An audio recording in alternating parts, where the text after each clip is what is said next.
अस्सलामुअलैकुम। Lecture 9 start कर रहा हूँ, दैट इज़ अनसुपरवाइज लर्निंग।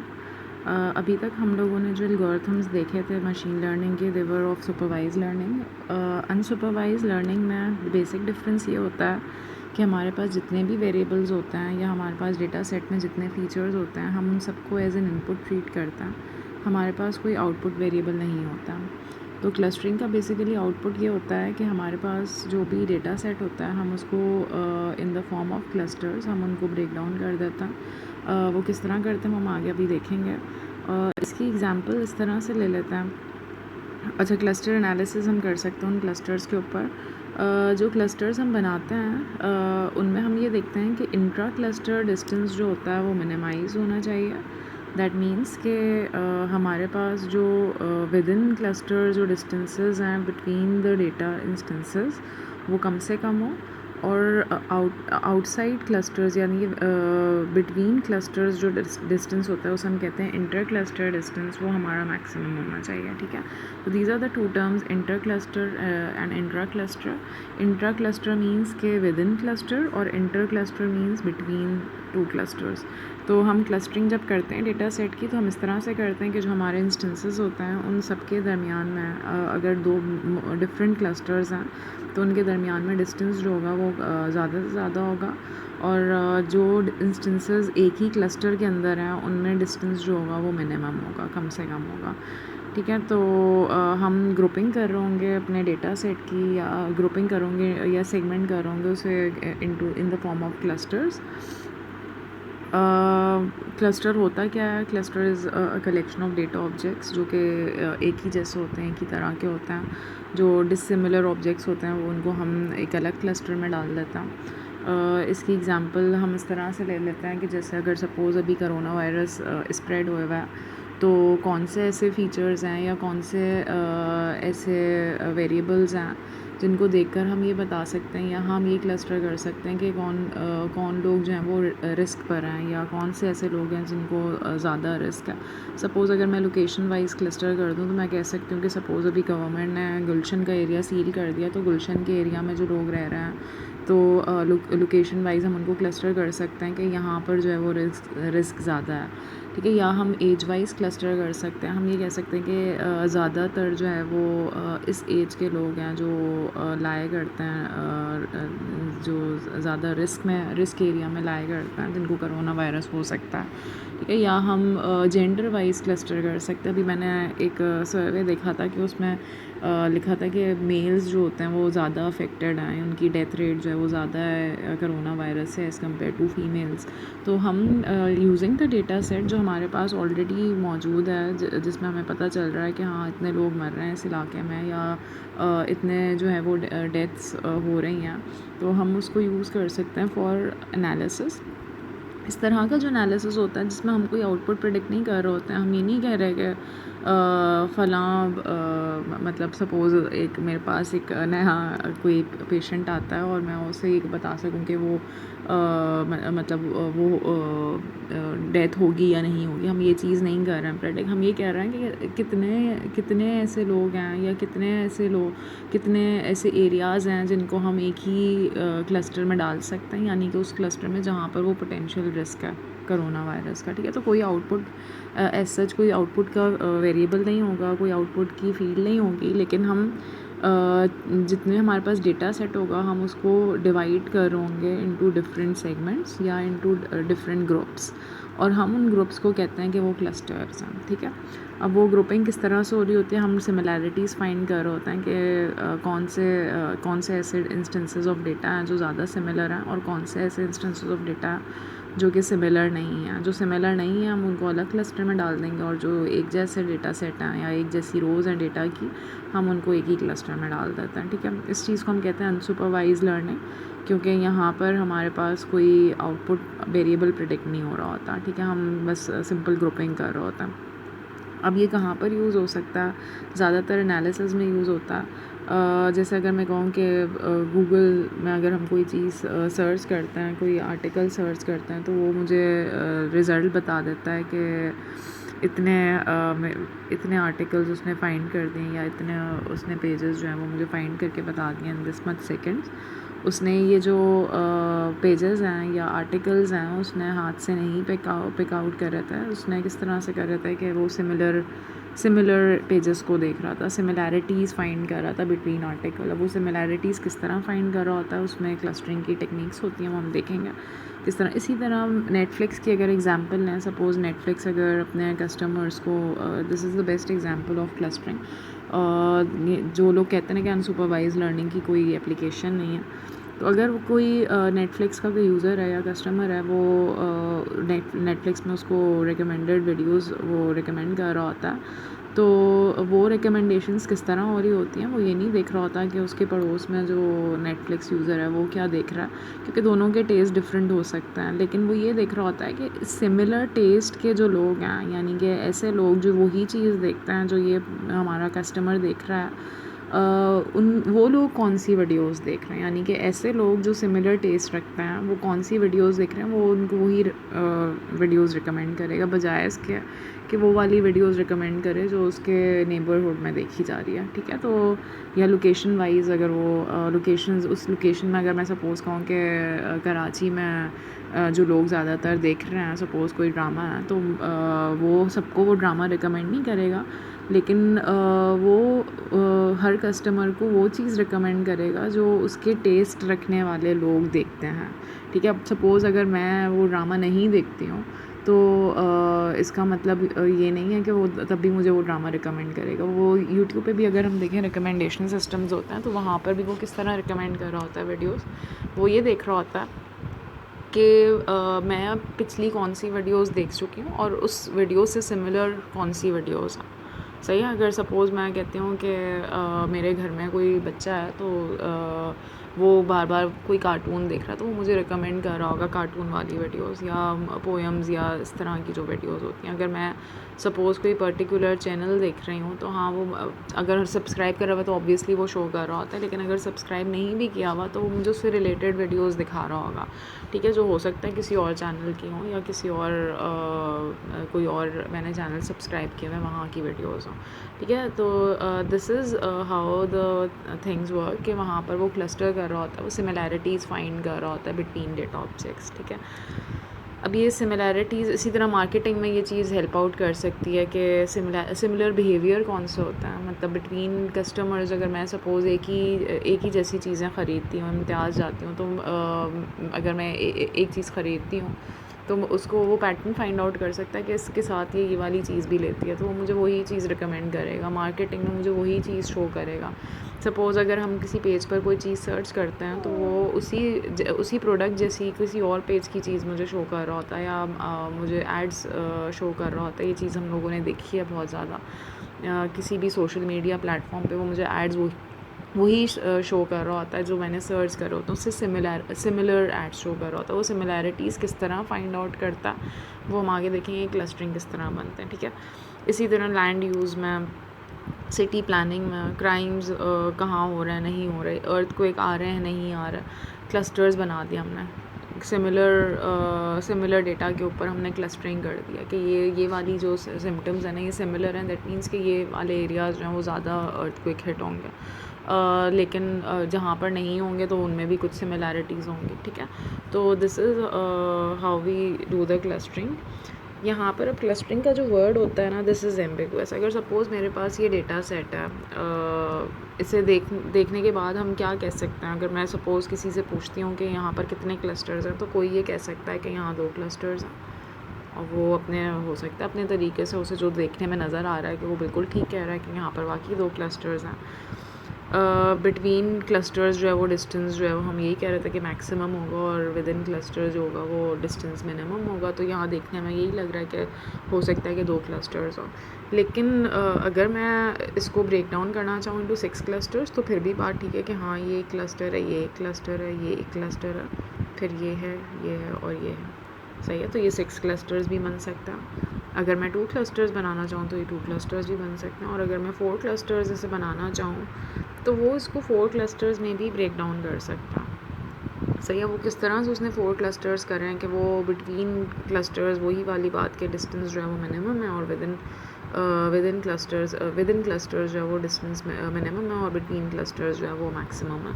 तो क्लस्टरिंग का जो वर्ड है दिस इज़ एम्बिगुअस। अब ये हमारे ऊपर डिपेंड करता है हम एज अ यूज़र हम किस तरह इसको यूज़ करते हैं क्लस्टर के वर्ड को, हम कितने क्लस्टर्स बनाना चाहते हैं। ठीक है, अब हमारी अगर प्रॉब्लम इस तरह की है कि हम 2 क्लासेस में या 2 क्लस्टर्स में डिवाइड करना चाह रहे हैं अपने डेटा को, या तो होगा या फिर नहीं होगा। ये कोरोना वायरस की अगर हम कहते हैं या तो रिस्क पर हैं या फिर नहीं है। अगर हमारी सिर्फ 2 ही क्लासेस हैं या 2 ही ग्रुप्स हैं तो फिर तो हम कहेंगे कि हाँ हम 2 ही क्लस्टर्स बनाएंगे, तो हमारे 2 ही क्लस्टर्स बनेंगे। अब वो किस तरह बनाएगा एल्गोरिथम वो देखेंगे अभी। लेकिन अगर मैं कहती हूँ कि मेरा जो प्रॉब्लम है वो इस तरह का है कि वहाँ पर मुझे 2 से ज़्यादा ग्रुप्स में डिवाइड करना अपने डेटा को, तो फिर वहाँ पर हम 6 क्लस्टर्स का वर्ड भी यूज़ कर सकते हैं। मतलब ये जो वर्ड है क्लस्टर दिस इज़ एम्बिगुअस। ठीक है, हम ये नहीं कह सकते कि हमारे पास जो डेटा सेट है इसके इतने ही क्लस्टर्स बनेंगे। अगर हम ज़्यादा क्लस्टर्स बनाना चाहते हैं डिपेंडिंग ऑन प्रॉब्लम डोमेन, तो हम उसके ज़्यादा क्लस्टर्स भी बना सकते हैं।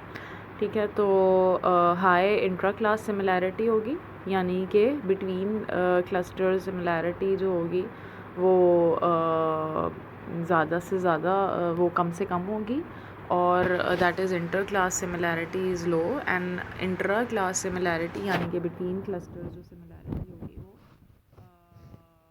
विद इन क्लस्टर जो सिमिलैरिटी होगी that would be very high. सही है, उनकी सिमिलैरिटी वो ज़्यादा सिमिलर होंगे डेटा ऑब्जेक्ट्स हमारा। तो अब ये जो हम क्वालिटी मेजर करते हैं, जैसे हम वहाँ पर कह रहे थे सुपरवाइज लर्निंग में कि हम अपने रिज़ल्ट की एक्यूरेसी मेजर कर रहा था, वो चीज़ यहाँ पर काम नहीं आएगी क्लस्टरिंग में। हम यहाँ पर देख होंगे कि क्लस्टरिंग करने के बाद हम ये चीज़ एनालाइज़ करोगे हमने कितनी अच्छी क्लस्टरिंग करी है, कितनी अच्छी तरह हमने ग्रुपिंग करी है ऑब्जेक्ट्स की। सही है, तो यहाँ पर जो वर्ड है क्वालिटी ऑफ क्लस्टरिंग का, तो वहाँ पर भी हम एरर्स मेजर कर रहे होंगे, लेकिन एरर को मेजर करने का तरीका अलग होगा। वहाँ पर जैसे हम देख रहे थे कि उसने गलत प्रेडिक्ट करा और सही प्रेडिक्ट करा, तो यहाँ पर ये चीज़ तो नहीं होगी। हम ये देख रहे होंगे कि कितने एरर्स आ रहा है, यानी कि उसने कितना गलत क्लस्टर्स में ग्रुप करा डेटा को। ठीक है, तो this is how we measure the quality of a clustering. अब क्लस्टरिंग जो होती है वो 2 तरह की होती है, one is conditional clustering and the other is hierarchical clustering. अगर हम इस तरह से क्लस्टर करते हैं अपने डेटा को कि वो ओवरलैप नहीं कर रहा होता आपस में, यानी कि they are independent of each other, वो बिल्कुल अलग अलग 2 क्लस्टर्स होते हैं जो एक के अंदर एक लाई नहीं कर रहा होता, दैट इज़ पार्टिशनल क्लस्टरिंग। और इसकी बिल्कुल ऑपोजिट होती है हायरार्किकल क्लस्टरिंग, जिसमें जो हमारे क्लस्टर्स होते हैं वो ओवरलैप कर रहे होते हैं। हायरार्किकल क्लस्टरिंग में हम लोग जो क्लस्टरिंग होती है उसको रिप्रेजेंट कर सकते हैं in the form of dendrogram. जैसे मैं यहाँ पर अगर शो करना चाहूँ इस क्लस्टर को in the form of dendrogram, हम किस तरह शो करेंगे कि हमारे पास एक ओवरऑल क्लस्टर है दैट इज़ P1, और P1 के अंदर हमारे पास एक और क्लस्टर है that is the combination of P2 and P3। तो हमने कह दिया P2 और P3 से मिलकर एक क्लस्टर बन रहा है। सही है, और P2 और P3 के साथ मिलकर बन रहा है एक क्लस्टर जो P4 है, और P4 के साथ मिलकर बन रहा है जो P1 है। इसी तरह हम यहाँ पर भी कह सकते हैं कि हायरार्किकल क्लस्टरिंग का डेंडोग्राम हम बना सकते हैं। P1 एंड P2 से मिलकर एक क्लस्टर बन रहा है, और ये क्लस्टर ज्वाइन हो रहा है P3 एंड P4 वाले क्लस्टर के साथ। ठीक है, तो जो हायरार्किकल क्लस्टरिंग होती है हम उसको रिप्रेजेंट कर सकते हैं in the form of dendrogram. जब हम पार्टिशनल क्लस्टरिंग की बात करते हैं तो उसके लिए हम डेंडोग्राम नहीं बनाते, दे आर जस्ट क्लस्टर्स। ठीक है, अच्छा, अब हम सिमिलैरिटी मेजर कैसे करेंगे? ये डिपेंड करता है कि हम कौन सा मेट्रिक यूज़ करते हैं। हम लोग जो अभी यूज़ करेंगे, जो हम सॉल्व करेंगे के मीन्स क्लस्टरिंग में, that is this Euclidean distance, जो एक सिंपल फार्मूला है। 2 डेटा पॉइंट्स का डिफरेंस लेकर स्क्वायर लेंगे, ऐड कर देंगे सबके डिफरेंसेस के स्क्वायर्स को, और आखिर में उसका अंडर रूट ले लेंगे, that would be the distance. सही है, तो हम ये देख रहे होते हैं कि अगर डिस्टेंस जो है वो कम है तो दैट मीन्स कि वो सिमिलर हैं डेटा ऑब्जेक्ट्स, और अगर डिस्टेंस जो है वो ज़्यादा है बिटवीन डेटा ऑब्जेक्ट्स तो हम कहेंगे कि वो डिसिमिलर हैं और वो अलग अलग क्लस्टर्स में लाया करेंगे। अगर सिमिलर हैं यानी कि डिस्टेंस उनका कम है तो वो फिर हम उन्हें एक ही क्लस्टर।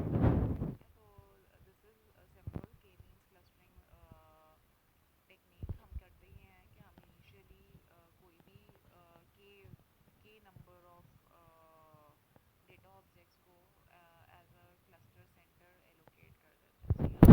की वैल्यू होती है वो क्या होती है, दिस इज स्पेसिफिक, जो मैं ऊपर भी बता चुकी हूँ। हम अगर चाहेंगे, हमारे ऊपर डिपेंड करता है एज अ यूज़र कि हम चाहे तो 2 क्लस्टर्स बना लें, हम चाहे तो 4 बना लें, और हम चाहे तो 6 बना लें, ठीक है। तो अगर मैं सपोज करती हूँ कि के की वैल्यू यहाँ पर 2 है, तो मैं यहाँ पर किसी भी 2 डेटा पॉइंट्स को मैं कह दूँगी these are the cluster centres, यानी सेंटर क्लस्टर है। और उसके उस डेटा पॉइंट के हम डिस्टेंसेस निकालेंगे बाकी सारे डेटा पॉइंट्स के साथ, यानी कि मैं इस पॉइंट का डिस्टेंस निकालूंगी इसके साथ भी, मैं इस पॉइंट का डिस्टेंस इसके साथ भी निकालूंगी, एंड सो ऑन, सारे जितने भी डेटा पॉइंट्स हैं।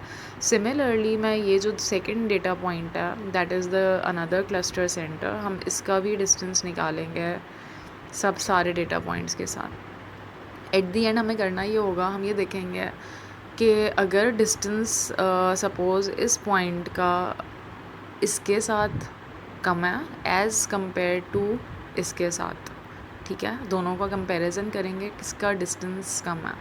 देखने में भी यही लग रहा है कि ये जो पॉइंट है ये इसके साथ इसका डिस्टेंस कम है, तो ये फिर इसके साथ आ जाएगा क्लस्टर में।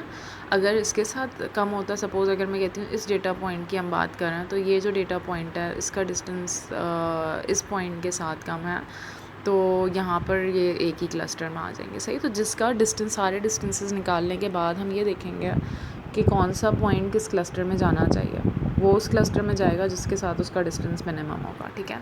तो आफ्टर मेकिंग दीज असाइनमेंट्स हम ये डिसाइड करेंगे कि कौन सा पॉइंट किस क्लस्टर में जाएगा। सपोज़ मैं कह देती हूँ कि after taking out all the distances और उनको ग्रुप करने के बाद हमारे पास ये 2 क्लस्टर्स बन गए हैं, एक ये क्लस्टर है और एक ये क्लस्टर है, ठीक है।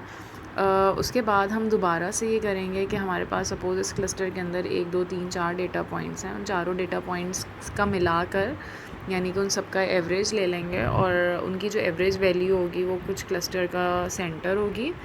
ये जो क्लस्टर का सेंटर है this is the new centre of cluster. दोबारा से इस सेंटर के साथ दोनों क्लस्टर्स के सारे डेटा पॉइंट्स के साथ हम डिस्टेंसेस दोबारा से कैलकुलेट करेंगे, यानी कि मैं इस सेंटर, ये जो इस क्लस्टर का सेंटर था, इसके साथ इन 3 डेटा या 4 डेटा पॉइंट्स को तो करूँगी डिस्टेंस कैलकुलेट, इसके अलावा ये जो दूसरे क्लस्टर के भी डेटा पॉइंट्स हैं उन सब के भी डिस्टेंसेस कैलकुलेट करेंगे।